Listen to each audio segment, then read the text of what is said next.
کل مریم نواز نے ایک اور الزام یہ بھی لگایا، انہوں نے کہا کہ بشرا بیگم جو ہیں وہ فائلوں پر دستخط کروانے کے پیسے لے رہی تھی۔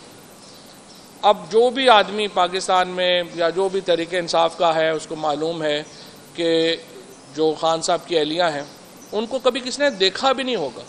وہ کبھی سوائے پناہ گاہوں کے دوروں کے لیے یا جو غریب ترین لوگ جن کے اوپر اتنا ایکسیس نہیں ہوتا یا دھیان نہیں جاتا، سوائے وہاں جانے کے کبھی انہوں نے کوئی سیاسی ایکٹیویٹی میں حصہ ہی نہیں لیا، کبھی انہوں نے کبھی کسی سے کوئی بات ہی نہیں کی ہے، اور ان کے اوپر مریم نواز مسلسل الزامات عائد کر رہی ہیں۔ اس لیے ہم نے فیصلہ کیا ہے، بشرا بیگم نے یہ فیصلہ کیا ہے کہ ان کی طرف سے ایک نوٹس مریم نواز کو بھیجا جا رہا ہے جس میں انہیں یہ کہا جا رہا ہے کہ ان کے خلاف ہم کرمنل پروسیڈنگز جو ہیں، فوجداری مقدمہ جو ہے وہ ہم دائر کر رہے ہیں پاکستان پینل کوڈ کے تحت، کیونکہ یہاں پہ جو ہرجانے وغیرہ ہے وہ تو